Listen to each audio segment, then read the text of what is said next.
Glória a Deus. Quem está feliz com o Senhor, vamos aplaudir o Senhor. Esse aplauso. Aleluia. Glória a Deus. Esse aplauso aí que eu pedi aos irmãos é pela vida do nosso presbítero ali que está ali hoje. Glória a Deus. Glória a Deus. Jesus é bom. Glória a Deus. Graças a Deus. Glória a Deus, né? Quanto tempo, né, Carlos Viana? Graças a Deus. Quem não sabe, o Carlos Viana esteve muito mal, mas o Senhor restaurou a vida dele, né? Curou e está aí.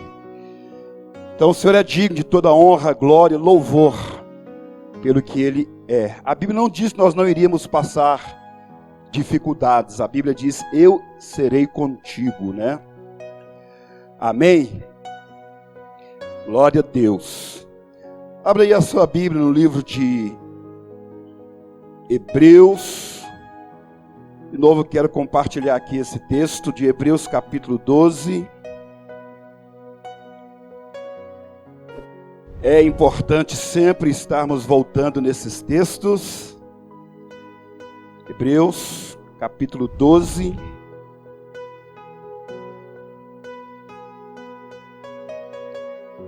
Glória a Deus. Essa semana é semana de oração de 6 às 7 e de 8 às 9. Semana de oração. Domingo que vem nós teremos ceia. Amém? Teremos a ceia no domingo que vem. E inclusive estaremos batizando, né, uma membro da igreja lá do Palmital.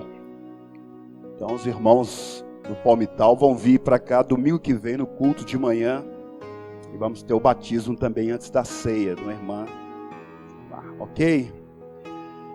Glória a Deus. Hebreus 12. Hebreus 12. Diz assim, portanto também nós, visto que temos a rodear-nos tão grande nuvem de testemunhas, desembaraçando-nos de todo o peso e do pecado que tenazmente nos assedia, corramos com perseverança a carreira que nos está proposta, olhando firmemente para o autor e consumador da fé, Jesus, o qual, em troca da alegria que lhe estava proposta, suportou a cruz, não fazendo caso da ignomínia, e está assentado à destra do trono de Deus. Amém. Glória a Deus. Falar um pouquinho sobre fé. Às vezes precisamos voltar nesses temas.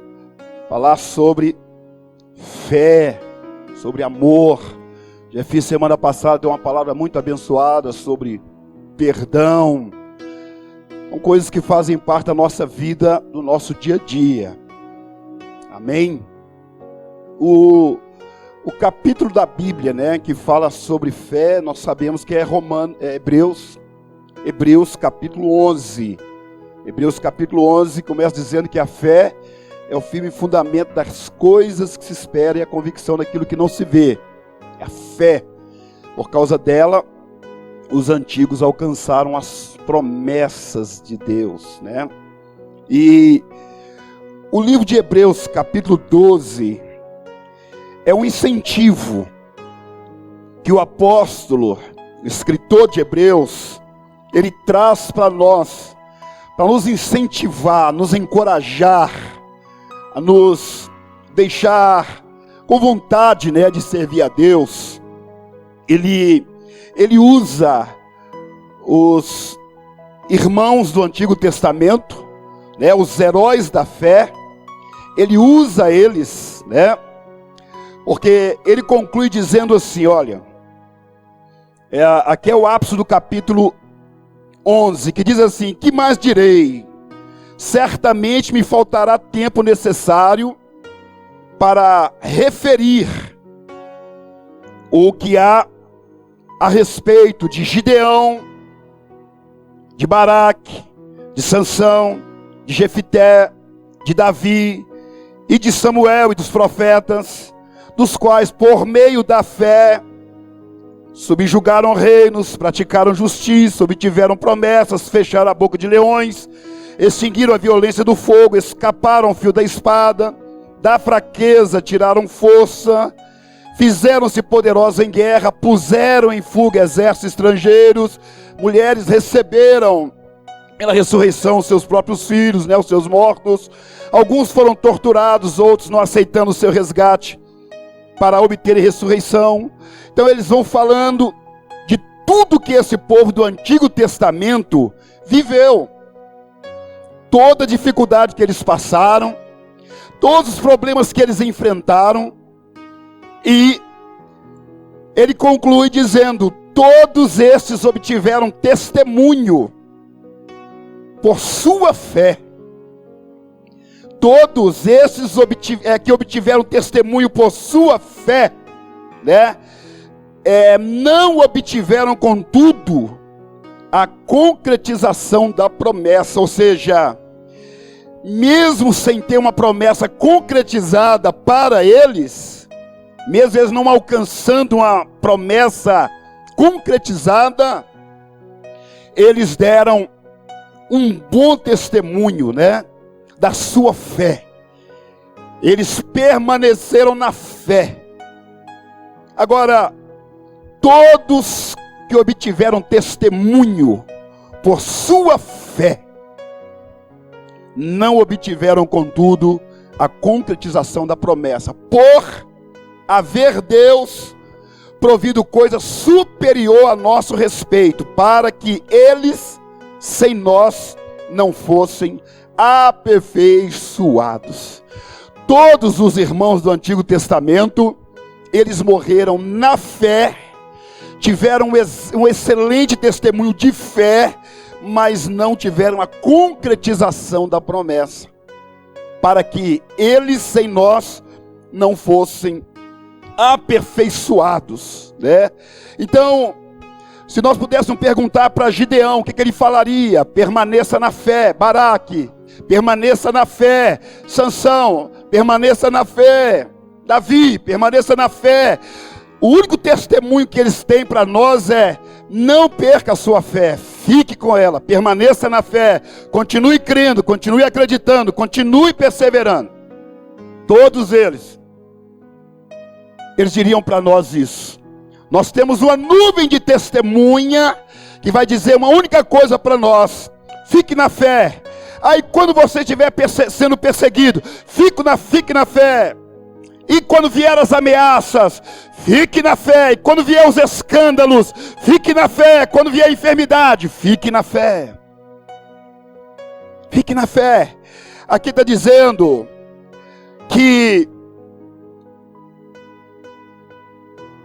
por meio da fé subjugaram reinos, praticaram a justiça no mundo de injustiça, obtiveram promessas e fecharam bocas de leões, extinguiram a violência do fogo e escaparam a fio de espada. Então, ter a nossa fé colocada no Senhor não significa a ausência de problemas, de perseguição, de enfermidade, de luta, mas significa que nós iremos, pela fé, passar por tudo isso. A fé é o braço forte que Deus nos dá para nos ajudar a atravessar os momentos difíceis da nossa vida. Amém? Então, eu tenho aqui algumas pérolas, Tem um livro aqui que ele chama Pérolas. E ele tem algumas definições aqui de fé. Eu acho muito lindo. Muitas definições. Mas uma delas é: fé é na esfera espiritual o que o dinheiro é na esfera comercial. Então, na esfera espiritual, Nada se compra com dinheiro. Tudo se conquista pela fé. Porque o que o dinheiro é para a esfera comercial, a fé é para a espiritual. Então não se compra nada com dinheiro no reino de Deus, mas tudo se adquire, pode ser adquirido pela fé. Amém? Fé é o quê? É recorrer aos recursos inesgotáveis de Deus. Nossa fé se esgota, nossa força se esgota, nossa vontade às vezes se esgota, mas os recursos de Deus são inesgotáveis. Deus é uma fonte de vida, de força, de graça, de amor, de perdão que nunca se esgota. Amém? Então, fé, outra definição aqui é que no final das contas, fé é deixar Deus ser Deus. Quando aqui o escritor de Hebreus fala, apagaram a força do fogo, eu tenho certeza que ele está lembrando de fatos onde a fé desses heróis foi colocado à prova, que eles tiveram que provar que não tinham medo do fogo por causa da sua fé. Então por isso que fala que pela fé eles extinguiram a força do fogo. Porque fé é deixar Deus ser Deus. E Deus é aquele que pode tudo, faz tudo. Não há impossível para Deus. Não há nada que Deus não possa fazer. Amém, irmãos? Glória a Deus. Então, a fé, como a mão do mendigo, que recebe a esmola e nada acrescenta a ela. Se a nossa fé, nós não temos nada para dar a Deus, mas somos como aquela mão que está sempre precisando da ação de Deus. Amém ou não amém? Então tem centenas de definições sobre fé. Sobre fé. Então aqui, irmãos, o escritor de Hebreus, ele usa, Abraão, ele usa Isaac, ele usa o próprio Jacó, Moisés, José, que deu pela fé ordem acerca dos seus ossos, Raabe, que pela fé acolheu os espias, salvou toda a sua família, e vai falando de todos eles que obtiveram bom testemunho, não sem fé, mas pela fé. Então, apresenta para nós um monte de gente, muita gente, que passaram lutas, mas que venceram. Amém? Enfrentaram problemas, mas venceram. Agora, ele começa a dizer, portanto, falando conosco, portanto, ou seja, por esse motivo, também nós, ou seja, eles são passados, nós presente. Os dias do fogo, dos leões, para eles é passado, mas pode chegar para nós. Portanto, também nós, visto que temos a rodear-nos tão grande nuvem de testemunhas, que são essas pessoas todas citadas no capítulo 11, testemunhas, são muitas pessoas, não é uma só, Nós temos muitas testemunhas. O que é que nós temos que fazer? Desembaraçar-nos de todo o peso e do pecado que tão de perto nos rodeia, nos assedia, todos os dias, 24 horas, somos assediados por pecado. O pecado está enroscado em nós, ou tenta nos embaraçar, nos enroscar, todos os dias. E qual é a nossa luta? É ficar livre. A nossa luta contra o pecado é não deixar ele nos segurar. Por isso que Paulo fala, é para desembaraçar, é para desenroscar. O pecado tenta, e o peso tenta te segurar, tenta te atrair, tenta te prender. Mas nós temos que ir desenrolando, tirando de nós, fugindo.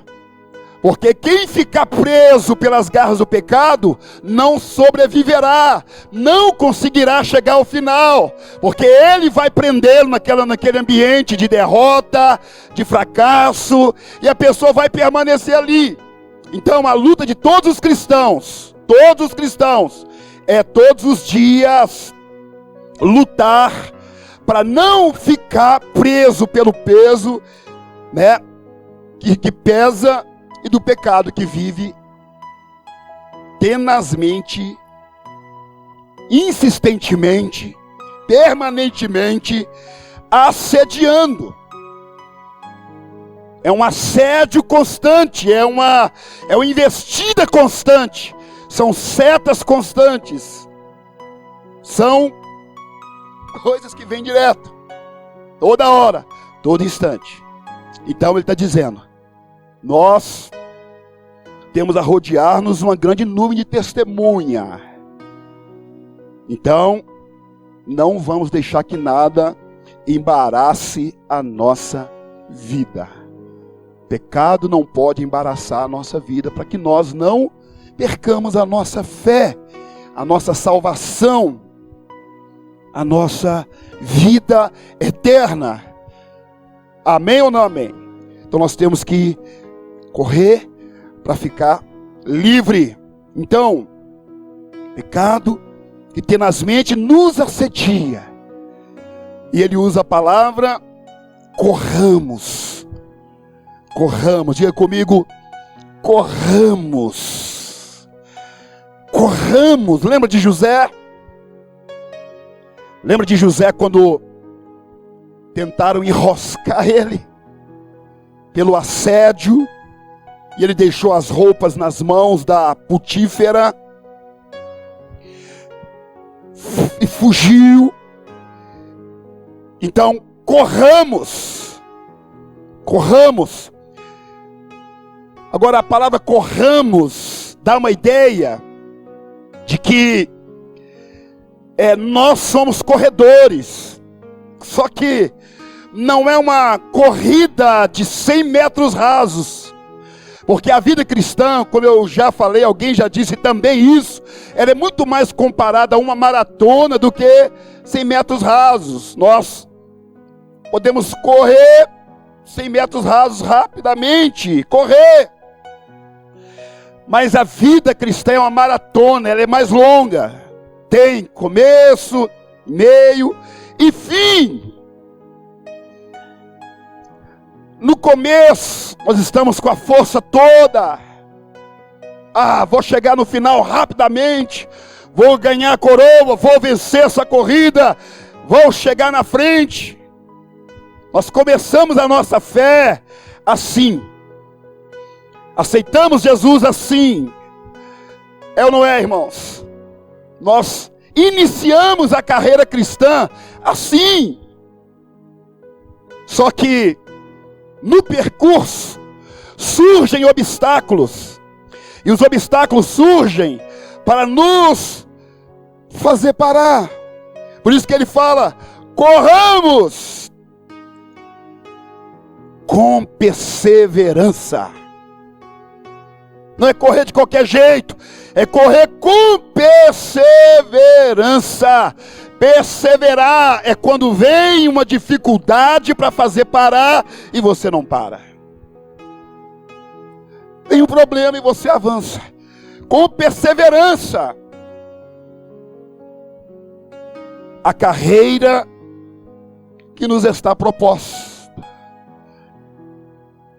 Amém? Carreira que nos está proposta. 2 Timóteo 4:7. É isso? Acho que é isso mesmo. Combati o bom combate, terminei a carreira e guardei a fé. Então diga comigo assim, fé. Só quem está aqui diga fé, do começo ao fim. Diga comigo mais uma vez: fé do começo ao fim. Amém, irmãos? Fé do começo ao fim. Em nome de Jesus. Glória a Deus. Todos nós temos uma carreira proposta para nós. Todos nós temos um chamado, um objetivo pelo qual nós existimos para Deus. Todos nós temos coisas para fazer na terra para Deus. Todo mundo que foi chamado, ingressou à fé, aceitou o Senhor, tem uma carreira. E por essa carreira, por esse serviço prestado, há de receber galardões, há de receber recompensa, há de receber prêmios da parte do Senhor, além da salvação. Amém? Então, todos nós temos uma carreira. Todos nós. Agora, o que todos nós temos que fazer é correr com perseverança a carreira que nos está proposta. É o que Deus te propôs. Faz isso. Eu te quero para isso. Você existe por esse motivo na minha obra. Então Ele tem para nós uma carreira que Ele mesmo nos propôs. Amém? Glória a Deus. Lucas capítulo 18. A parábola do juiz iníquo, que mostra duas pessoas naquela parábola. Uma é um juiz iníquo, um homem sem Deus, sem temor, mas que tem todo o poder para resolver problemas. O outro é uma pobre viúva, que tinha uma causa contra os inimigos, e ia insistentemente lá pedir para o juiz julgar, e ele por várias vezes não quis atender, mas por ela insistir, ele disse: não temo a Deus, não respeito aos homens, mas para que essa viúva não venha mais me importunar, eu vou julgar a causa dela. Então, aí Jesus conclui a parábola dizendo: viste o que diz esse iníquo juiz? Não fará também Deus o mesmo aos seus escolhidos, que a Ele clamam dia e noite? Aí ele diz: porventura, quando vier o Filho do Homem, achará fé na terra? A pergunta que Jesus disse: quando chegasse o dia da sua volta, a pergunta dele é: ele vai achar fé na terra? Quem é que pode dar essa resposta para Jesus? Cada um de nós individualmente. Cada um de nós individualmente. Amém? Sim ou não? Agora, olhando o cenário geral dos fatos que nós estamos vivendo, dos fatos que têm acontecido no Brasil e no mundo, todo esse cenário, ele é desmotivador, todo o cenário de enfermidades, de rumores de guerras, problemas, suicídios, assassinatos, todo esse cenário é desmotivador, perseguição, porque tudo isso é para roubar a nossa fé. Fé, ela pode ser tirada, como pode ser acrescentada. Fé, ela pode ser pequena, como pode ser grande. Amém? Fé, ela pode ser guardada, como ela pode ser roubada. Pode ser achada, como pode ser perdida. Então fé é o que nós temos, que nós podemos perder. E a Bíblia diz que a fé que você tem, guarda contigo. Podemos perder.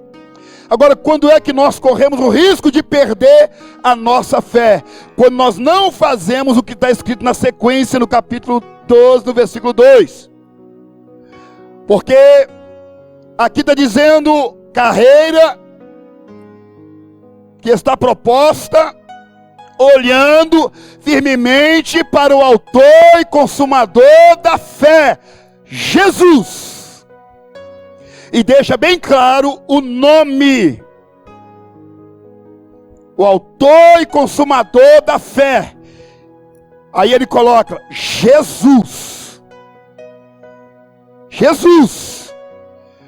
Por quê? Porque ele é o autor e o consumador da fé. O que é um autor?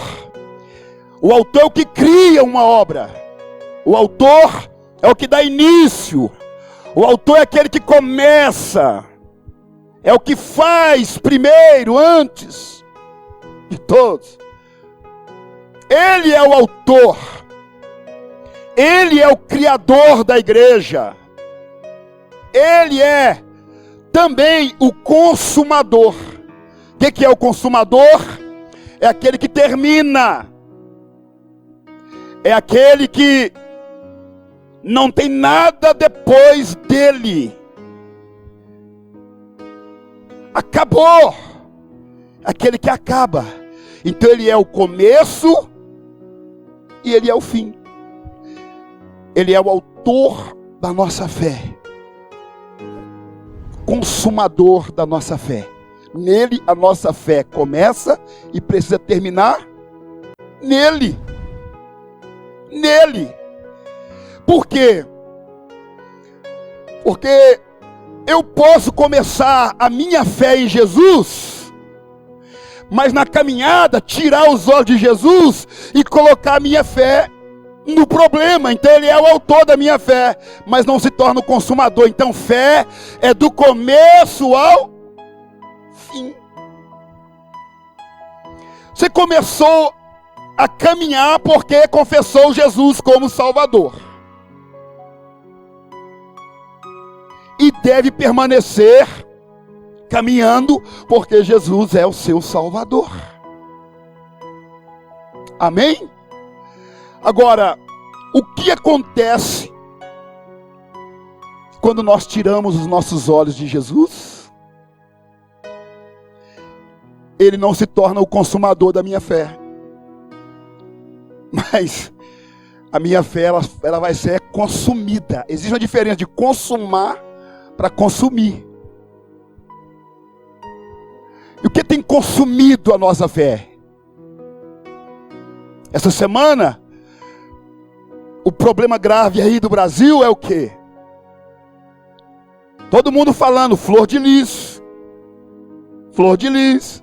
Que matou e tal, que é a mentora do crime. Flor de Lis. Agora, você vai desviar por causa disso? Vai ou não? Davi está aqui na lista dos heróis da fé. Ele cometeu um grave pecado também. Vai desviar por causa disso? A Bíblia diz que todos pecaram e destituídos estão da glória de Deus. Quando a Bíblia diz que nós devemos, Jesus é autor e consumador da fé, é porque eu não posso tirar os meus olhos de Jesus e colocar na flor de lis. Então ela não é digna de que eu perca a minha fé, porque ela cometeu, ou alguém cometeu um pecado, ou o pastor esse ou aquele cometeu ou comete esse ou aquele crime, ou aquele pecado. Não posso, porque nenhum desses pode salvar ninguém. Nenhum pode salvar ninguém. Sabe por que o livro de Hebreus, capítulo 11, 40, por haver Deus provido coisa superior a nosso respeito, para que eles, sem nós, não fossem aperfeiçoados, porque eles é lei, é época da lei. Nós estamos na época da graça. Então a perfeição da obra de Deus veio com a graça de Jesus e não com a lei, porque pela lei a lei não conseguiu aperfeiçoar nada. A graça sim. A graça sim. Por isso que diz que aquele que começou a boa obra em vós, há de aperfeiçoar. O que é aperfeiçoar? É dar o retoque final, é embelezar, é tornar mais belo, aperfeiçoar, tirar os defeitos, até o dia de Cristo Jesus. Então nós estamos caminhando para sermos cada vez mais aperfeiçoados, mas nós não somos. Então, nós vemos perseguição no Brasil, escândalo no Brasil, guerra no mundo, terremotos, muitos problemas. Agora, se você tirar os olhos de Jesus, como muitas pessoas têm feito, têm olhado para pessoas e têm falado assim: não vou à igreja mais, não quero saber de ser crente mais, não quero saber desse povo mais. Por quê? Porque estão olhando para as pessoas, e a sua fé tem sido consumida pelo mau testemunho de pessoas. E a Bíblia diz que seria assim. Seria assim. A Bíblia diz que seria.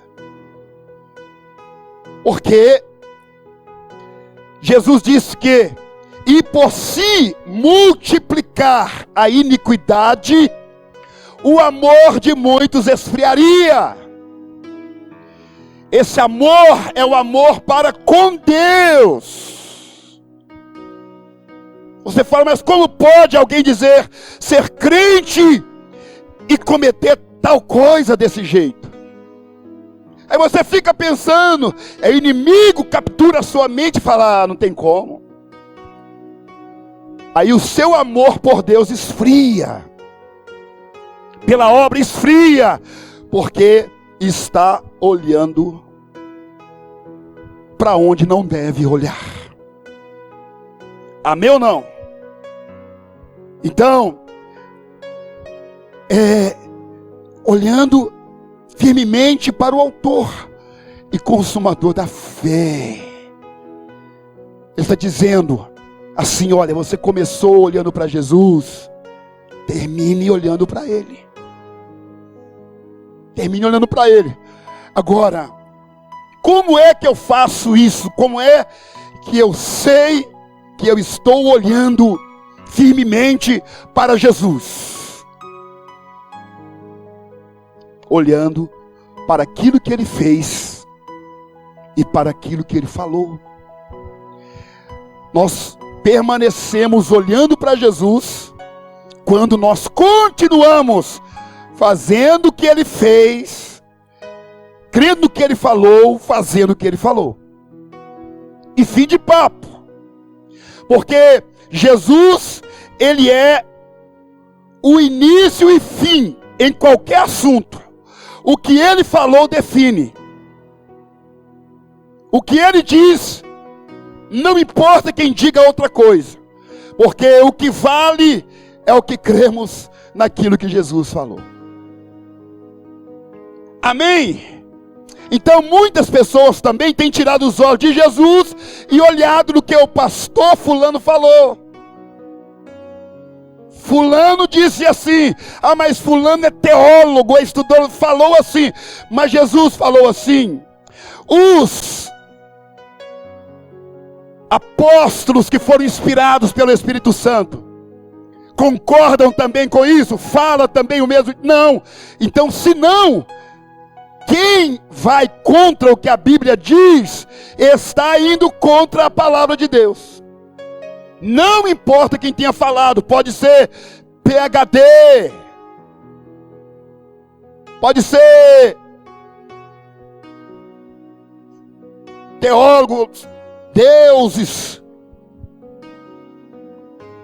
Jesus santifica-os na verdade. A tua palavra é a verdade. O que é verdade? Palavra de Deus. Então, a nossa fé, ela corre risco de nós ficarmos enroscados e perdê-la, e ela ir diminuindo quando nós tiramos os olhos da palavra. Porque é o que aconteceu com Pedro. Lembra que ele tirou os olhos de Jesus e colocou os olhos na tempestade? E qual foi a conclusão? Depois Jesus salvou ele. Por que você duvidou, homem de pouca fé? Você duvidou. Você olhou para onde não deveria olhar. Olhar, os nossos olhos, talvez ele seja a parte mais sensível do nosso corpo. Presta atenção. Os seus olhos pode ser a parte mais sensível do seu corpo. Por isso que um escândalo, ele se torna como um cisco nos nossos olhos. Mateus capítulo 7, Jesus nos dias dele, ele falava dos hipócritas fariseus, que dizia: irmão, deixa-me tirar o argueiro do seu olho. O que é um argueiro? É um pequeno cisco que incomoda muito. Muito. Quem já teve um cisco dentro do olho? Incomoda muito, não incomoda? Um cisco. Aí Jesus disse: hipócrita. Ele usa até de uma linguagem aqui que nós podemos chamar de hipérbole, que dentro do nosso interpretação do texto, né, da hermenêutica, é um exagero de linguagem. Jesus diz assim: olha, hipócritas, tire primeiro a trave. Outra tradução disse a viga. O que é viga? A viga é esse negócio aí, ó. Aí, ó, tá vendo? Se sustentando aí. Cabe dentro do olho de alguém? Trave. Jesus está dizendo: tira primeiro isso do seu olho, para que depois você possa enxergar o cisco que está no olho do irmão. O que Jesus está querendo dizer? Que nós temos que cuidar primeiro da nossa vida. E vigiar. E vigiar. Porque o que aconteceu na família da Flor de Lis pode acontecer em qualquer família. Sabe por quê? Porque o amor do dinheiro é a raiz de todos os males. Todos os males. A raiz é o dinheiro. Está entendendo, irmãos? E aí, às vezes nós ficamos achando que todo mundo está livre de problema. Não. Se nós colocarmos os nossos olhos no dinheiro, na fama, no pecado do outro, no erro do outro, nós vamos também perecer. Se ficarmos achando que somos o tal, perece também.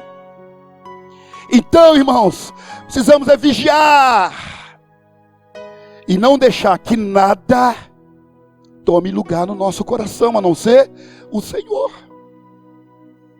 Senhor, por isso que ele diz: Jesus, Jesus,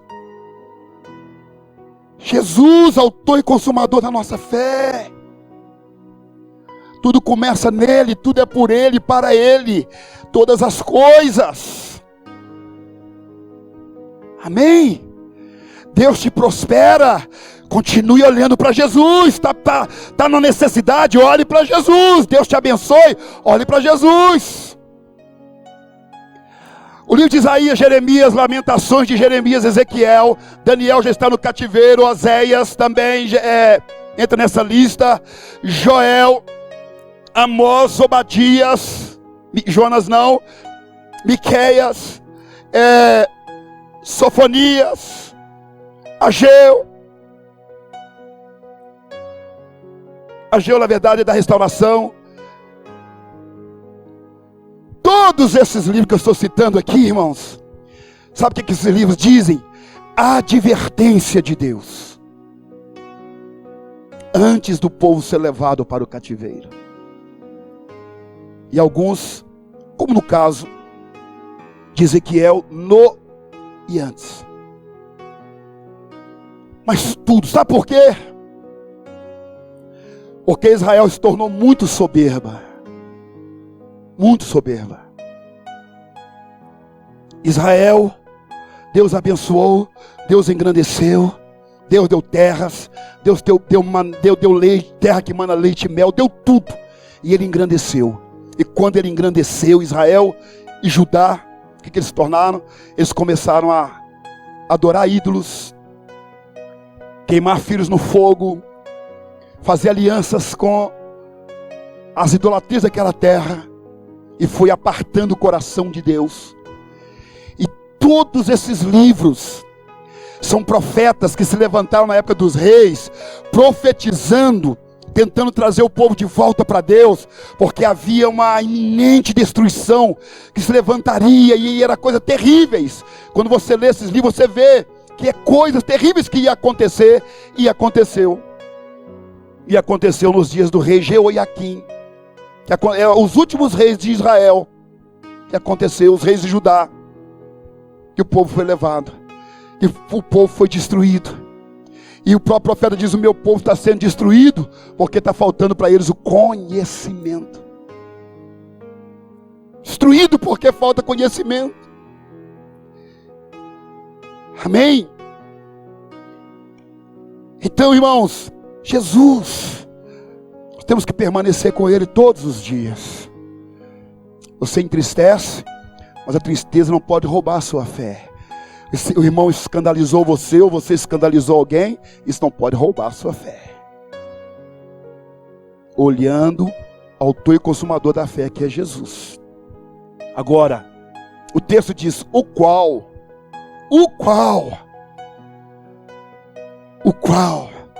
em troca da alegria que lhe estava proposta, o que ele fez? Suportou a cruz. Aleluia. Em troca da alegria. Em troca significa? Em troca significa o seguinte: porque existia uma alegria muito grande proposta para ele receber, então ele suportou a cruz. A alegria que viria depois era muito maior do que o peso da cruz. Muito maior. A alegria, a honra, o domínio que viria sobre ele depois seria muito maior do que todo o sofrimento na cruz. Então, em troca dessa alegria que ele sabia que viria, ele suportou a cruz. Nós não queremos suportar nada. Então, aí, irmãos, então mesmo nós não queremos suportar, não queremos passar, não queremos enfrentar, mas o mesmo vai acontecer. Amém? Então Hebreus capítulo 11 olha para trás. Hebreus capítulo 12 começa falando do presente e mostrando o futuro. Suportou a cruz, não fazendo conta da ignomínia, e está, onde Jesus está hoje? Assentado à destra do trono de Deus. Aleluia. Quem via ele naquela via dolorosa, ensanguentado, coroa de espinho na cabeça, sendo chicoteado no caminho, caindo, levantando, sofrendo e chegando ali no Monte Caveira, sendo pregado, dor, terá que vê-lo agora assentado à destra do trono de Deus. Amém, irmãos? Porque ele suportou por nós, por nossa causa. Aleluia. Por causa que Jesus fez por você, irmão, suporte a sua fé. Pelo que Ele fez por você. Porque quando você coloca a sua fé em mim, ou no outro, ou na outra, em qualquer pessoa, você está tirando a dignidade de Jesus, do que Ele fez, e colocando no homem. Está tirando de Jesus a dignidade dele. Quando você desvia, por isso que quem desvia por causa de erro do outro, não pode ser salvo mesmo. Por quê? Porque está tirando de Jesus um direito e colocando no homem.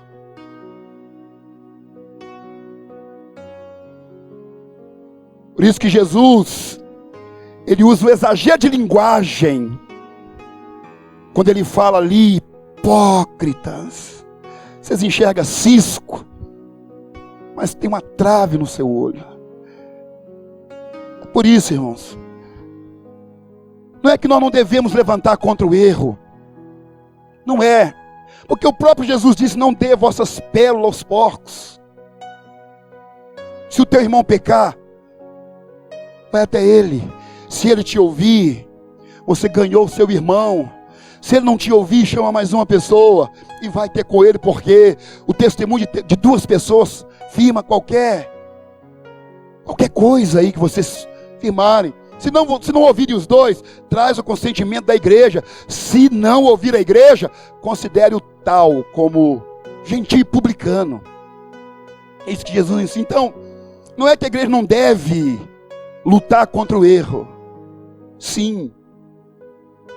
Mas que nós devemos cuidar da nossa vida em primeiro lugar.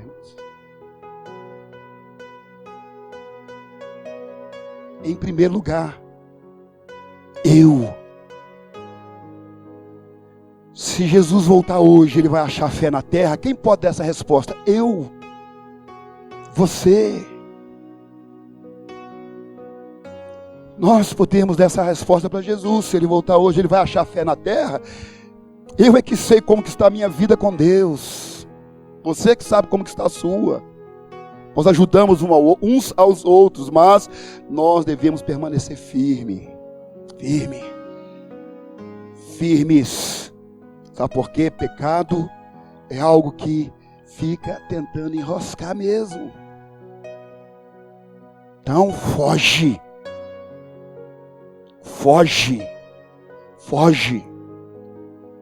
Pecado da pornografia está tentando te enroscar, foge dele. Foge tudo aquilo que está tentando te assediar. Foge. Porque o dia que nós nos acomodarmos e falar assim, Deus sabe das minhas fraquezas, sabe que eu sou pó, sabe que eu sou cinza, que eu não tenho força nenhuma, que o pecado vence mesmo, aí você deu de mãos beijadas para o diabo. Não, lute até, olha o que diz a Bíblia no versículo 3, considerai, pois, atentamente aquele que suportou tamanha oposição dos pecadores contra si mesmo, para que não vos fadigueis, desmaiando em vossa alma. Jesus suportou para que nós não fiquemos fadigados, desmaiando, caindo, nossa alma, no nosso ânimo, na nossa vontade, na nossa perseverança. E ele diz assim, olha, na luta contra o pecado, ainda não tenha resistido até ao sangue. Na luta contra o pecado, ainda não tem resistido até o sangue, está esquecido a exortação como o filho decorre. Filho meu, não menospreze a correção que vem do Senhor, nem desmaieis quando por ele for reprovado, porque o Senhor corrige a quem ama e açoita todo que recebe por filho. Amém? Jesus, ele foi até derramar sangue, Paulo foi até derramar sangue, Pedro foi até derramar sangue na luta contra o pecado. luta contra o pecado. Paulo foi aquele que, Romanos capítulo 1, ele rasga o verbo mesmo contra os pecados daquela época. João, contra o poder do gnosticismo daquela época. Então eles vão até derramar o próprio sangue, mas resiste. E aí Paulo está dizendo, vocês, né, na luta contra o pecado, vocês não chegaram ainda a derramar sangue. Olha só. Porque isso pode acontecer, porque isso já aconteceu. Amém, irmãos? Amém? Muita gente desviando. Não está dando para ir na igreja. Não estão conseguindo ir na igreja, não está podendo ir na igreja. Desviando. Irmãos, temos que estar fortalecendo nossa fé cada vez mais. Sabe por quê? Porque coisas piores poderão acontecer. Eu não estou querendo ser aqui profeta de caos, mas a Bíblia diz, esqueceu que o Apocalipse ainda está para quase todo se cumprir, irmãos?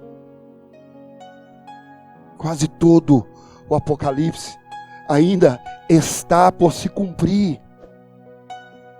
Então significa que ainda muita coisa vai acontecer. Agora, o que faremos nós? Continuar olhando para Jesus. Jesus. Amém? Quem está me entendendo? Jesus. Quero concluir lendo o livro de Apocalipse. Apocalipse capítulo 5. Vamos ler esse capítulo aí? Aleluia. Irmãos, esse texto aqui, ele dá uma ideia daquilo que o salmista viu. Levantai, ó portas, as vossas cabeças, levantai-vos, ó entradas eternas, porque entrará o Rei da Glória. Esse texto de Apocalipse, ele dá uma ideia de que Jesus está chegando no céu.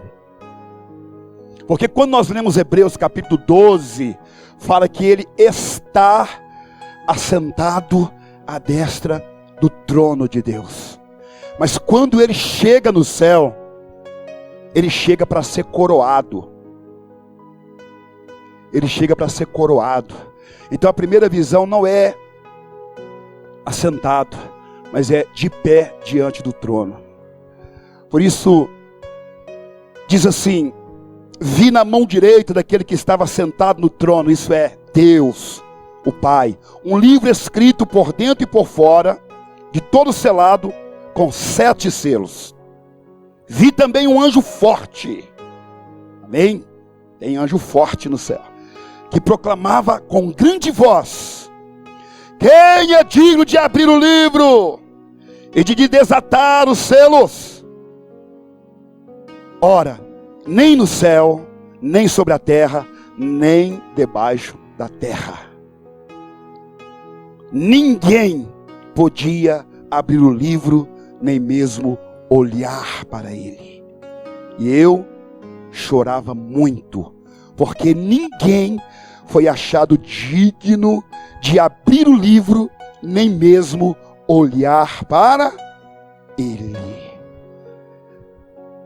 Diga comigo: todavia, olha a cena como muda. Todavia, um ancião me disse: não chores, eis que o leão da tribo de Judá, a raiz de Davi, venceu para abrir o livro e os seus 7 selos. Amém? Então vi no meio do trono um dos 4 seres viventes, e entre os anciãos, de pé, um cordeiro, como tendo sido morto. Ele tinha 7 chifres, bem como 7 olhos, que são os 7 Espíritos de Deus enviados por toda a terra. Veio, pois, tomou o livro da mão direita daquele que estava sentado no trono. E quando tomou o livro, isso aqui é Jesus chegando no céu, amém, irmãos? É João assistindo a cena. Por isso que ele está dizendo, para que eles em nós não fossem aperfeiçoados, porque era essa a situação. E quando tomou o livro, os 4 seres viventes e os 24 anciãos prostraram-se diante do Cordeiro, tendo cada um deles harpas e taças de ouro cheias de incenso, as quais são as orações dos santos, e entoavam um novo cântico, dizendo: digno és de tomar o livro e de abrir o seu selo, porque foste morto, e com teu sangue compraste para Deus os que procedem de toda tribo, língua, povo e nação, e para o nosso Deus os constituíste reino e sacerdote, e reinarão sobre a terra. Vi e ouvi uma voz de muitos anjos ao redor do trono, dos seres viventes, dos anciãos, cujo número era de milhões de milhões, milhares de milhares, proclamando em grande voz: digno é o Cordeiro que foi morto e recebeu poder, a riqueza, sabedoria, força, honra, glória e louvor. De quem é toda dignidade? Quem é digno? Quem está falando aqui é os anjos. Quem está falando aqui é os seres viventes. Quem está falando aqui é os anciãos. Todo o céu se volta para reconhecer quem? Jesus. O céu se volta para olhar para quem? Jesus. Jesus. E para quem nós estamos voltados aqui na terra?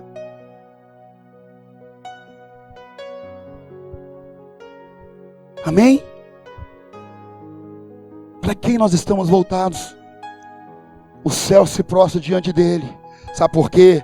Porque reconhece que digno é o Cordeiro que foi morto de receber, é ele, o poder, a riqueza, e sabedoria, e força, e honra, e glória, e louvor. Ele.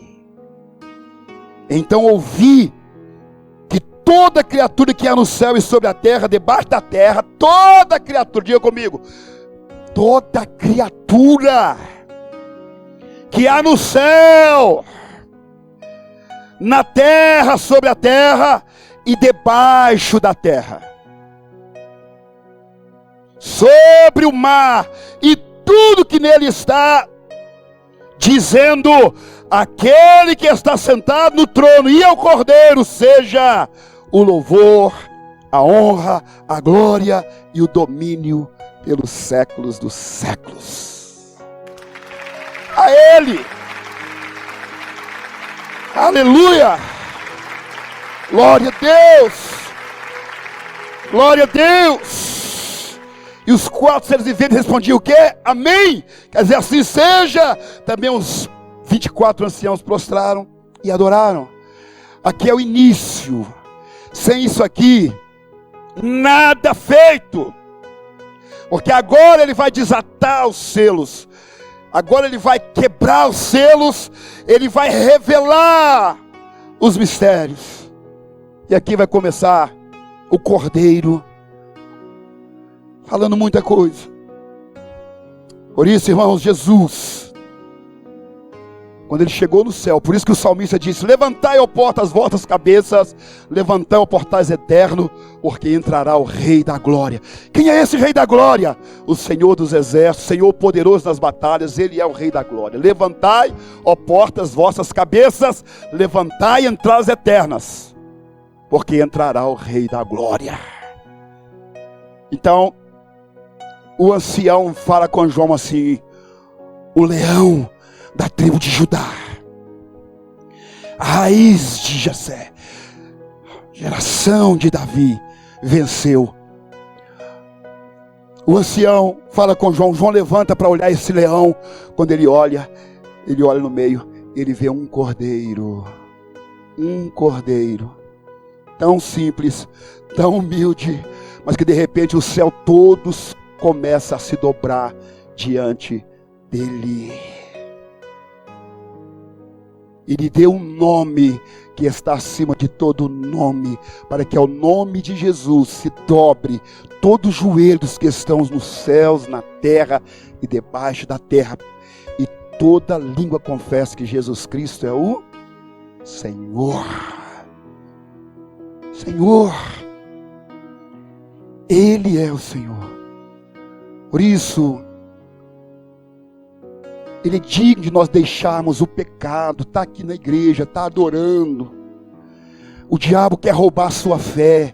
O diabo, ele quer que você olhe para os escândalos, para os problemas, para as lutas, dificuldades, perseguição, o mal que o outro falou contra você, que fez, e bababá, e aqui e ali, e fica todo mundo enroscado e tal, e tire os olhos do Cordeiro.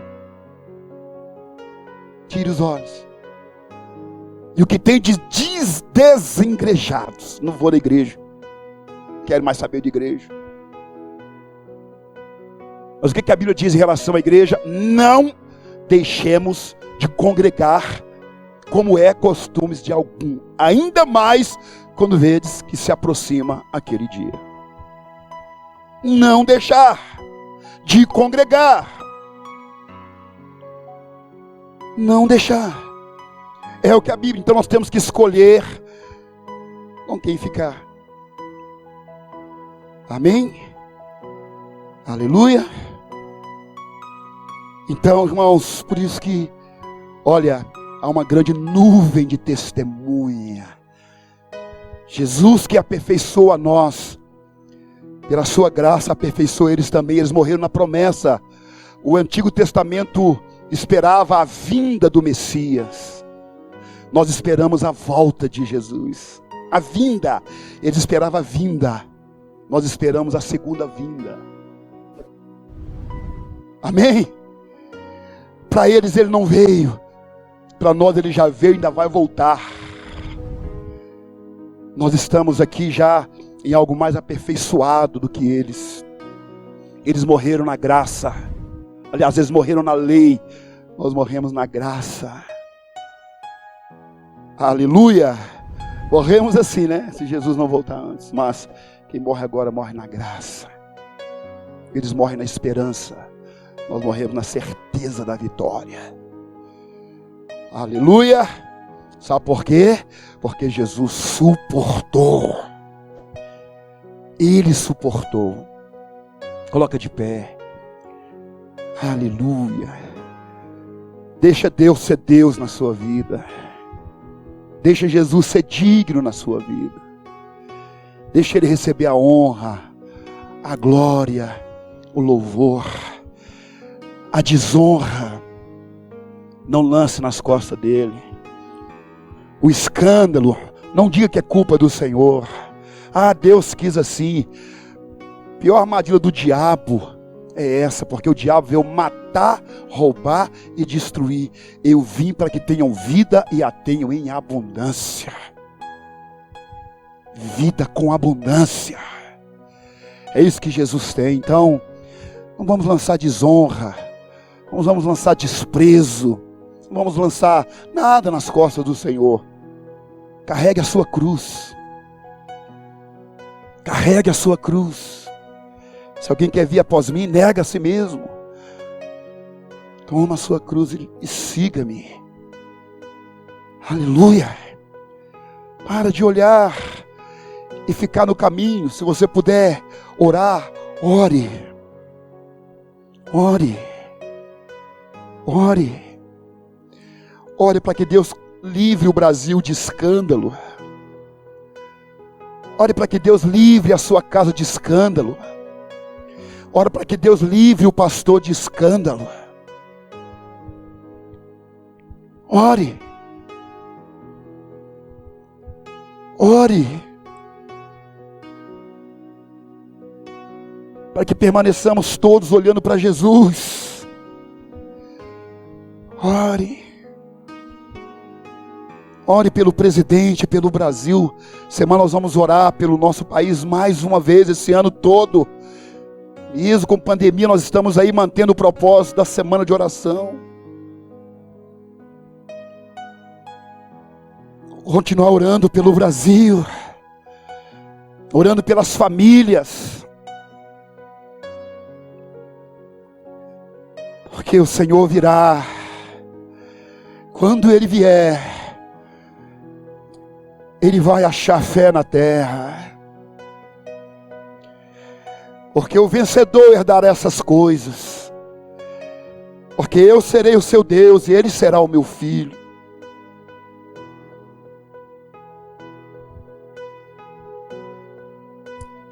Oh Espírito Santo, ore por você nessa manhã. Jesus disse, os discípulos disseram: Senhor, acrescenta a nossa fé, Senhor. Aumenta a nossa fé. Jesus disse: se vocês tiverem fé como um grão de mostarda, não do tamanho do grão de mostarda, é como um grão de mostarda. É apenas um grão, mas é vivo. Não morreu, é semente. Direis a esse monte: ergue-te, lança-te no mar. Aleluia. Há poder na fé, como há poder na semente, de gerar vida,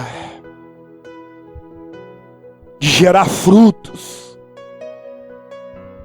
Há poder na fé, como há poder num grão de mostarda, de gerar uma árvore onde os passarinhos farão ninhos nela, porque ela não está morta. Ore pela sua fé nessa manhã. Fala: Deus, não me deixe olhar para esse ou aquele, para A, B, C ou D. Não me deixe. Não me deixe olhar para o mundo rebelde, para o mundo caído, para os pecados alheios, para os escândalos grandes ou pequenos. Mas é tempo de olhar para os céus. Levantai os vossos olhos e olhai para cima, porque a vossa redenção se aproxima. Dá-nos a força que vem do Senhor, Pai. Ajuda-nos a permanecer tão firmes nessa manhã, nesse dia. Não nos deixe desanimar por causa da luta, dos problemas. Mas nos dê vitória, Senhor. Porque o Senhor tem vida abundante para nós, Jesus. Quebra toda a cadeia diabólica, Jesus. Quebra todo engano de Satanás contra as nossas vidas, em nossas mentes. Quebra todo o mal, Jesus. Destrói todo o poder do inimigo. Manifesta a glória do teu nome, do seu poder em nossas vidas, Jesus. Lava a nossa alma dos nossos pecados, transgressões. Purifica as nossas vidas com sangue do Cordeiro, que tira o pecado do mundo, que redime a nossa alma, Senhor. Oh Espírito Santo, aleluia, aleluia. Deixa Deus ser Deus na sua vida, amém? Na sua casa. Ele é o Deus dos céus e o Deus da terra. Oh Espírito Santo, vai falando com Ele. Aumenta a minha fé. Perdoa. Tenha misericórdia da Flor de Lis, toda a família dela. Tenha misericórdia daquelas vidas, assim como o Senhor tem misericórdia de nós, Senhor. Tenha misericórdia, Senhor. Que o Senhor Abençoe, ó Deus, a sua igreja, seu povo na terra. Livra do caos, da maldade, do laço do diabo. Aleluia.